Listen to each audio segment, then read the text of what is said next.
I own a home. Unfortunately, that means a lot of the things I would normally get to badger a landlord for now become my problem. One of those things is my water heater. When digging around my utility closet a little while ago, I noticed that the bottom was sort of corroding away, which didn't inspire confidence. Now, I'm no dentist, but that ain't right. So being the guy that I am, I took that picture and I booted up my favorite chat, the one with my parents.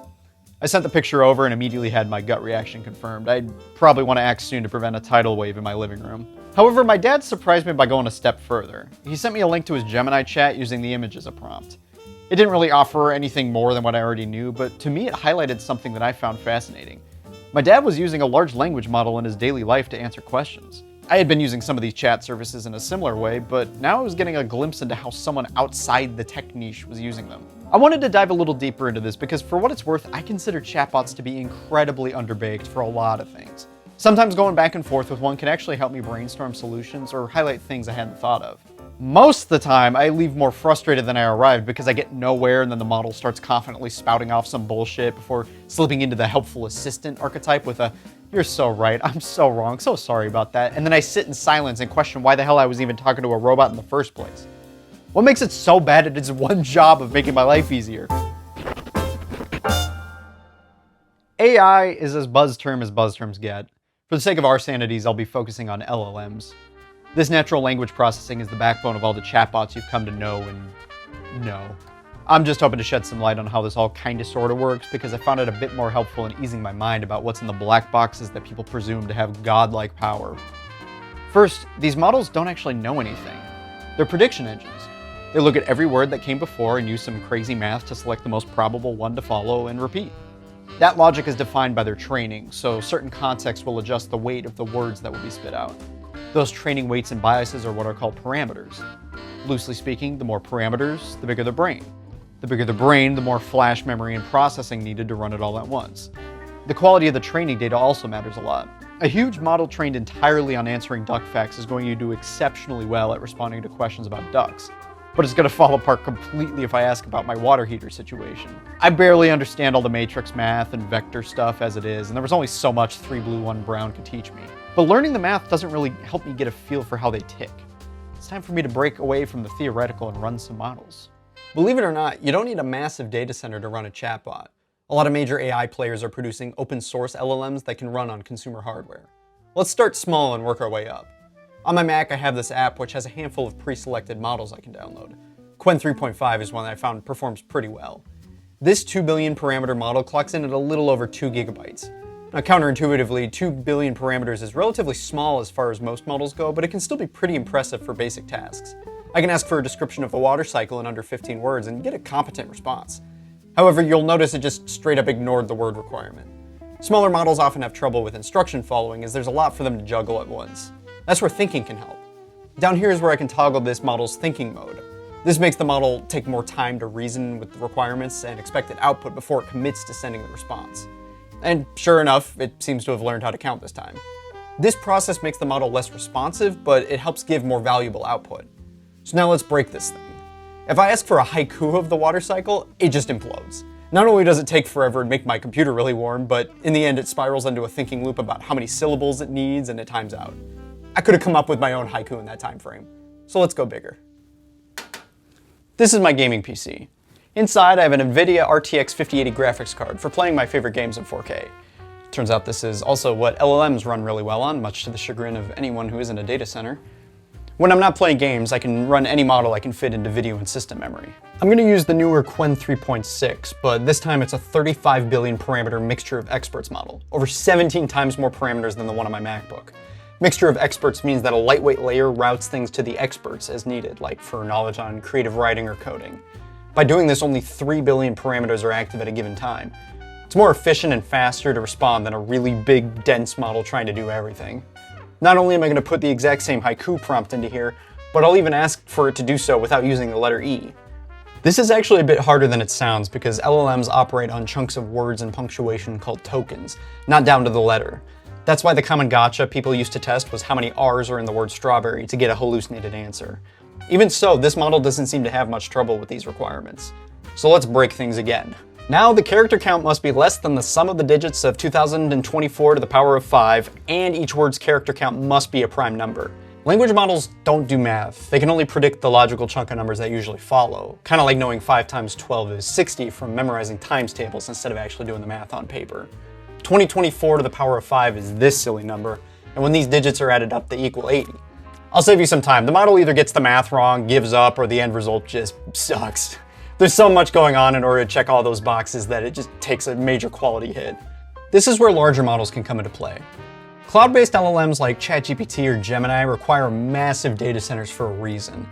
And most are cagey about their parameter counts for competitive reasons, but the total counts can be hundreds and hundreds of billions of parameters, trained on the entire content of the internet, and books, and whatever else they could totally legally get their hands on, pinky promise. Not all the parameters are used at once. They operate kind of like the model on my computer, but at a much bigger scale. These models excel at more of the heavy lifting like coding and verifying logic because they have much deeper abilities and reasoning, as well as access to tools that run code and search the web. And sure enough, their massive amounts of compute can handle this ridiculous task better than my little old computer. All right, so now we've kind of established how different sizes of models perform. Now we get to my favorite part. What the fuck am I supposed to do with this? No, seriously, in all my time playing around with these models, it's felt like this earth-shattering solution in search of a problem. That's not to say there aren't ways I've made LLMs work for me. I have a shortcut for my Discord server that uses a small model to filter relevant news articles before posting them.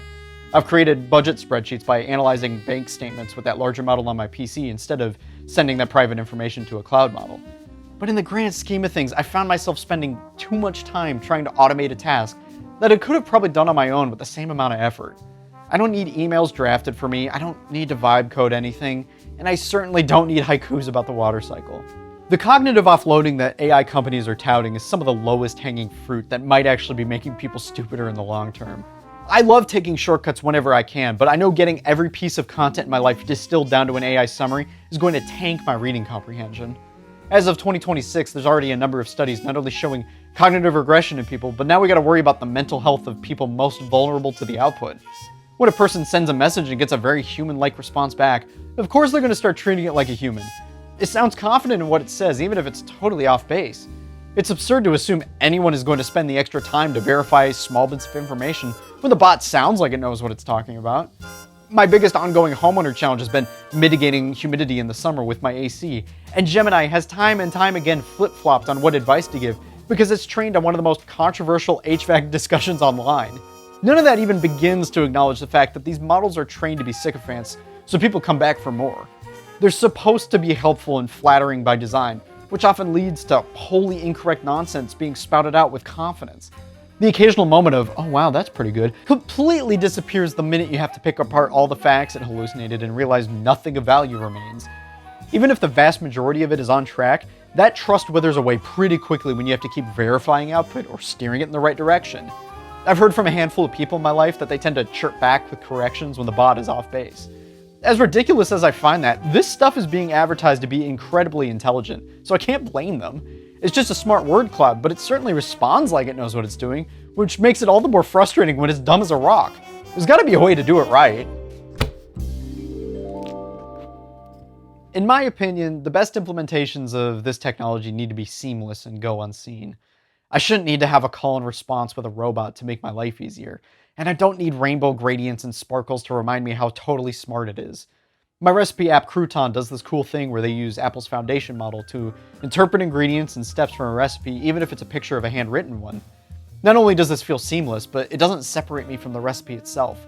I'm not having it hallucinate an inedible recipe, I'm just digitizing the recipe I already have, and then I can confirm the contents before saving it. This approach is known as human in the loop in the AI space. The user retains ultimate control over decision making and has the final say with the output. I can make adjustments to the recipe if the model imported ingredients wrong, and it even saves the picture as an attachment if I need to double check something later on. It never takes control away from me or acts confidently wrong. Now this probably sounds like a no-brainer, but holy moly are people willing to let models do whatever they please as if they know best. Agentic AI is the next big advancement where these models gain access to tools and data that take control on behalf of the user, rather than just offering text responses. In some cases, this is low stakes, like a model autonomously running snippets of code and doing its own error correction before it sends final code to the user. But there's a lot of companies ready to take this to the very next level, almost ignoring the importance of user control. Why spend the time to open the Uber app to get from point A to point B when my phone could just see on my calendar that I need to get to point B and schedule an Uber to my current location on my behalf? Well, for starters, maybe I need a larger vehicle for my luggage. Maybe I'm uncomfortable with male drivers. Maybe my current location is bad for pickup. Even if you keep the user in the loop so they have the final say in ordering it, do I trust that everything is correct if I didn't do it myself? The right way to approach this ensures that any action is of my own choosing. Maybe tapping a notification asking if I'd like to schedule an Uber would take me into the app and automatically populate the address with the usual confirmation screen before anything happens. This ensures that all the heavy lifting was conveniently done for me, but I'm not letting my phone have the final say in taking action. The premise of actions taking place on my behalf sounds pretty futuristic, but it's a usability nightmare when control or awareness is stripped away from people. Even if it isn't making important actions, AI is sometimes used for important information. Summarization is one of the core strengths of LLMs, but it has to be done tactfully. I value my reading comprehension and ability to scan text for snippets of important context. An LLM has to water that down in order to give a shortened takeaway. To do this properly, there's two major things that have to take place. One, the user needs to have easy access to the original content, and two, the summary can't stand in place of information, only augment it. In Safari, I have the option to have Apple Intelligence summarize an article for me. At best, this gives me a good understanding of what I'm about to read, rather than eliminating the need to read it entirely. Directly below the summary is the article I can start reading immediately. This is one of the best ways to handle summarization, as the limited detail encourages the user to continue reading for more details, without being entirely unhelpful. There's things like quotes and names in here that the summary glossed over to get to the main point. At the time of making this video, I've been playing around with the beta of Siri AI. Though Apple's new models aren't groundbreaking in abilities, smaller ones work on device but defer to the cloud for the harder stuff, what makes them special is personal context from the phone. I can get valuable output on the details of my life rather than just general knowledge. It even has the ability to do some basic agentic stuff with some of the human-in-the-loop care that I would expect. But with all it can do, I often found myself in the same spot I did early on, searching for problems to apply this amazing solution to. Too little is proactively done on my behalf, such as reminding me of an event I might have forgot to put on my calendar. But if I ask Siri if I have something going on this weekend, it does an awesome job of piecing together that I have plans. I can even add them to my calendar on my behalf. Why did I need to ask? Is this the best compromise to ensure I still think for myself and I don't make my phone my secretary? Where do we draw that line? I haven't found this technology to be particularly fun for me.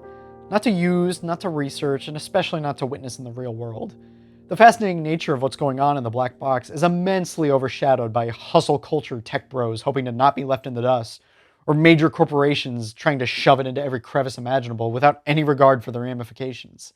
It's one of the most controversial technological advancements for numerous reasons I don't feel remotely qualified to talk on, and it just hasn't been worth the hype in my opinion. There are plenty of cool ways it's being implemented, like in the medical space, because training on nuanced patterns of homegrown data is precisely what the core technology is all about. But for a lot of basic queries and certain tasks that require accuracy, is it even ready for real-world use? What's the turning point? 95% accuracy? 99.9? Will companies ever feel comfortable removing this text? Now, when this technology starts overreaching from mundane tasks into creativity, I can't stand for it. Writing text, generating images and music, it's just disheartening and insulting to the people it displaces.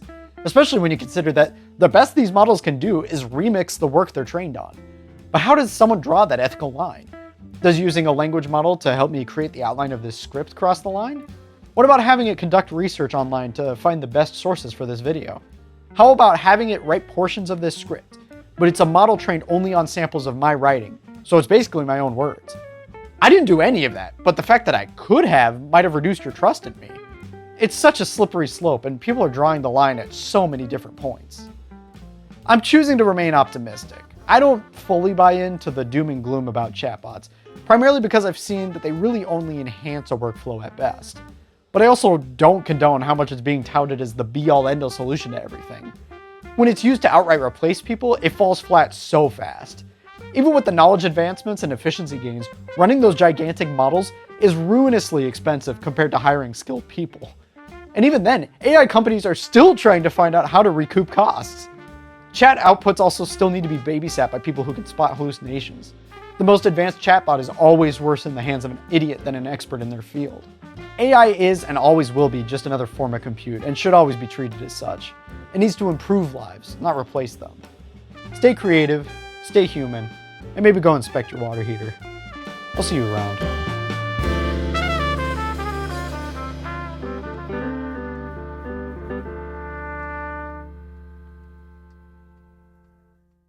Even so, this model doesn't seem... Oh no!